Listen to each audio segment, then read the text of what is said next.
Et bien ici on est en Corrèze, voilà un beau stand de la Corrèze sur le salon de l'agriculture, parce que la Corrèze elle a besoin d'être représentée, surtout avec son nouveau label Origine Corrèze. Aujourd'hui, on a 2 fois plus de producteurs que l'an dernier. Je crois que chacun y va de sa fierté. On a surtout Origine Corrèze qui est là pour les fédérer, qui est une bannière qui permet d'exprimer aussi tous ces savoir-faire.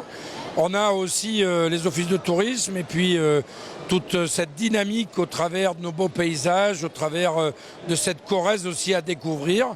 Elle est gourmande, mais elle est aussi celle qui permet la diversité des paysages.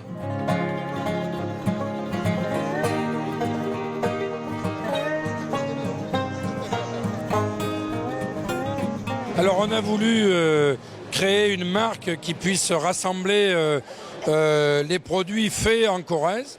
On a exactement le même cahier des charges que Origine Garantie France, c'est-à-dire quelque chose qui représente du sérieux. Lorsqu'on achète d'origine Corrèze, eh bien c'est de la matière grise, c'est des savoir-faire et c'est des produits de la Corrèze, tant sur le plan agricole, commercial, artisanal aussi. Donc voilà, c'est sous la même bannière fédérée l'ensemble des savoir-faire corréziens.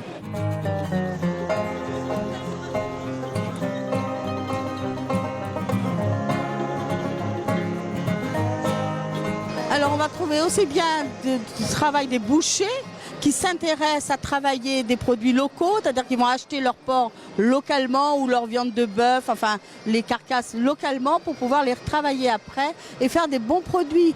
Il y a les fines boucheries qui sont de Neuvic. Alors ils retravaillent par exemple le jambon blanc sans aucun nitrite, sans de sel nitrité.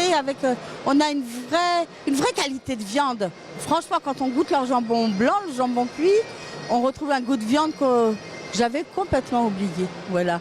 Il y a un autre boucher sur le site, c'est les boucheries Ritou de Marcillac-la-Croisille. Alors eux, ils sont venus sur le salon avec un de leurs produits phares pour leur pâté de pommes de terre, parce que là, on retrouve la tradition. Si ça, c'est pas on faisait ces pâtés en croûte avec des pommes de terre, un peu de farce de viande.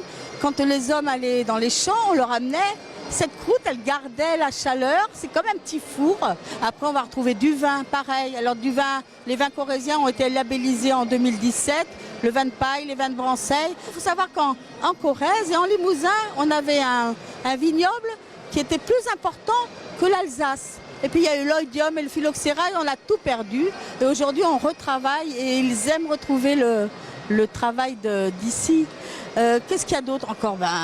Il y a les fromages, les noix, il y a tout ça, vraiment. Il faut vraiment découvrir. Les nouveaux producteurs de noix, ils font une pâte à tartiner de noix qui est, il paraît-il, à tomber. Mais c'est vrai parce que je l'ai goûté, voilà. Avec l'origine corrèze, ça ne peut être que de la qualité. J'insiste là-dessus.